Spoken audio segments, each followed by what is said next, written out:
बिस्मिल्लाहिर्रहमानिर्रहीम। अस्सलाम वालेकुम नाजरीन, आज की इस वीडियो में हम आपको अचार, जो कि आज करीब करीब हर घर की ज़रूरत है,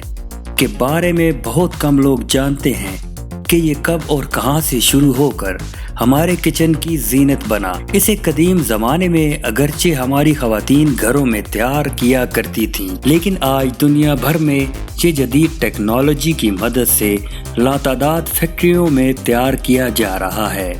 जबकि आज की इस वीडियो में न सिर्फ नाजरीन को इस चटखारेदार खुराक की तारीख के बारे में बताया जाएगा,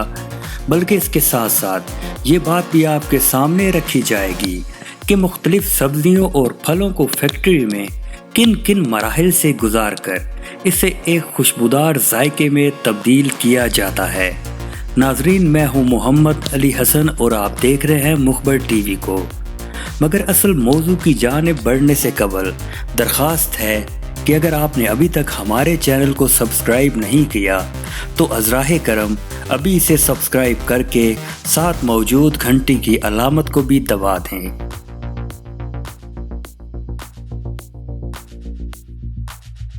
मुअज़्ज़िज़ नाज़रीन, ये आज से तकरीबन 800 साल पहले की बात है, जब मशहूर सियाह कोलंबस ने अमेरिका को दरियाफ्त किया।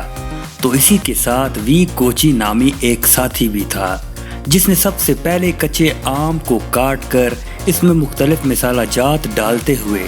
चंद दिनों के लिए तेल में रख दिया, और यूं अचार पहली दफ़ा वजूद में आया, जिसके बाद ये दुनिया में इस कदर तेज़ी से फैला कि अब न सिर्फ ये हर मुल्क में तैयार किया जाता है, बल्कि हर घर, खा वो अमीर हो या गरीब, की ज़रूरत बन चुका है। बल्कि अब तो रेस्टोरेंट के दस्तरखान भी इसके बगैर मुकम्मल नहीं होते। लेकिन इसके साथ साथ अहम तरीन बात यह है कि अचार की तैयारी, जो कि अब बाकायदा एक इंडस्ट्री बन चुकी है, इसको कितने मराहिल में तैयार करके मार्केट में भेजा जाता है। आज हम इस वीडियो में इसकी तफसीलात से आपको आगाह करने जा रहे हैं। नाज़रीन मुकर्रम, ऐद हाज़िर में अचार के लिए आम के अलावा सेब का फल भी इस्तेमाल में लाया जाता है, जबकि सब्जियों में गाजर, सब्ज मिर्च और लीमू के अलावा खीरे का अचार भी तैयार किया जाता है, जिसके लिए मुख्तलिफ बड़ी कंपनियों ने अपने बागात लगा रखे हैं, जहां से ताज़ा सब्जियां और फ्रूट मौसम की मुनासबत से फैक्ट्रियों में लाए जाते हैं। लेकिन किस तरह, ये हम आपके सामने रखने वाले हैं। इसके लिए हम सबसे पहले शिकारपुर के आमों का जिक्र करेंगे, जो अचार के लिए ख़ास तौर पर मशहूर हैं।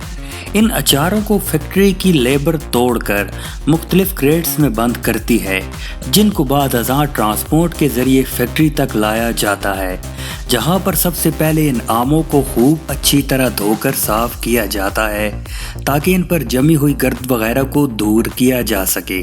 जिसके बाद इन्हें एक ऑटोमेटिक मशीन में डाल दिया जाता है, जो कि इन आमों को टुकड़ों में तकसीम कर देती है। जबकि छोटी फैक्ट्रियों, जहां पर यह मशीन मौजूद नहीं, वहां इन आमों को हाथों की मदद से भी काट लिया जाता है। नाजरीन, यहां तक करने के बाद अब इसका अगला मरहला शुरू होता है, जिसमें इन टुकड़ों को गलाने के लिए इन्हें पानी के बड़े बड़े टैंक्स में डाला जाता है, और इसी मौके पर इनमें नमक की एक मखसूस मिकदार भी शामिल की जाती है। जिसके बाद ये आम 4 हफ्तों तक इन टैंक्स में रहकर बिल्कुल नरम हो जाते हैं, और अब एक दफ़ा फिर इन्हें टैंक से निकाल कर धोने के अमल से गुजारा जाता है, ताकि न सिर्फ साफ आम ही बाकी बच सकें, बल्कि इनमें नमक की मिकदार भी हस्बे जायका ही रह सके। इसके बाद नाजरीन, बारी आती है इसकी कुकिंग की। इस मौके पर न सिर्फ इन आमों में दीगर तमाम मसाला जात शामिल कर दिए जाते हैं,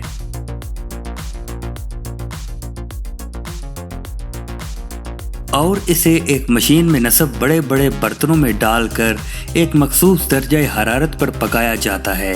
जबकि इस मौके पर भी एक दफ़ा फिर इसे तमाम जरासीमों से पाक करने के अमल से गुजारा जाता है। कुकिंग के बाद अब इस अचार को ठंडा करने के लिए 10 से 12 घंटे के लिए खुली जगह रखा जाता है, और आखिर में मनों के हिसाब से तैयार होने वाले इस अचार को पैकिंग के मरहले से गुजारा जाता है, जिसमें इसे मुख्तलिफ साइज़ के जार, बोतलों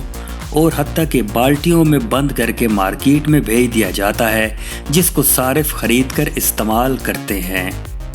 قابل احترام خواتین و حضرات، جیسا کہ آپ جانتے ہیں کہ آم کے علاوہ بھی دیگر کئی پھلوں اور سبزیوں کا اچار تیار کیا جاتا ہے، لیکن تنگی وقت کی بدولت ان سب کا ذکر یہاں ممکن نہیں۔ البتہ ہم آپ کے سامنے ایک اور منفرد اچار کا ذکر رکھیں گے،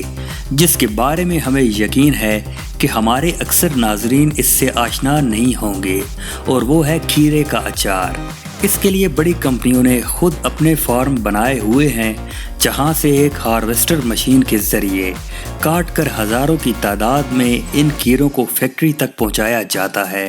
جہاں پر ان کو حسب دستور سب سے پہلے واش کرنے کے عمل سے گزارا جاتا ہے تاکہ ان پر موجود گرد و غبار صاف ہو سکے، جس کے بعد ان کھیروں کو فائبر کے بڑے ٹینکس میں بھیج دیا جاتا ہے، جہاں پر ان کی کوالٹی کو مزید نکھارنے کے لیے CO2 کو صاف کر دیا جاتا ہے، جس کے بعد ایک دفعہ پھر کوالٹی انسپیکٹر ان کو چیک کرتا ہے تاکہ خراب ہو جانے والے کھیروں کو علیحدہ کر کے ضائع کیا جا سکے۔ اور اب اس کی کٹائی کا مرحلہ شروع ہوتا ہے، اور یہ ایک بڑی مشین کی ذمہ داری ہے جو کہ اسے انتہائی کم وقت میں کاٹ کر انہیں چھوٹے چھوٹے ٹکڑوں میں تقسیم کر دیتی ہے، جبکہ بعض کھیروں کو کاٹے بغیر ہی ان کی اصلی شکل میں رہنے دیا جاتا ہے۔ اور اب باری آتی ہے ان مسالہ جات کی جو اس خوبصورت اور صحت مند سبزی کو اچار کا ذائقہ دیتے ہیں، اور پھر ان کو مختلف جارز میں بند کر دیا جاتا ہے۔ لیکن کیا یہ مقام حیرت نہیں کہ ایک مکمل کھیرا بھی جس کو کہیں سے کٹ تک نہیں لگایا گیا، وہ بھی اپنے اندر ان تمام مسالہ جات کا تمام ذائقہ محفوظ کر لیتا ہے۔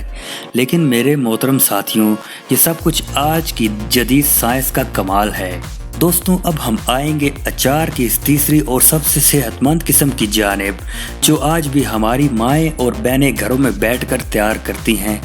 یہ عمومی طور پر مکس ہوتا ہے، جس میں سب سبزیوں اور پھلوں کو کاٹ کر کسی بھی بڑے برتن میں ڈالتے ہوئے اس میں عام طور پر سرسوں کا تیل ڈال دیا جاتا ہے، جبکہ اس میں نمک مرچ کے علاوہ انار دانہ، سونف، اجوائن اور دیگر مسالہ جات بھی شامل کر دیے جاتے ہیں،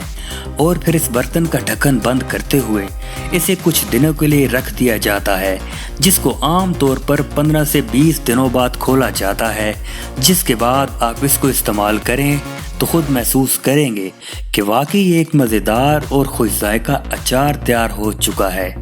ناظرین، اگر آپ کو ہماری یہ کاوش پسند آئے تو ہمیں اپنی بہترین آراء سے آگاہ ضرور کیجیے گا۔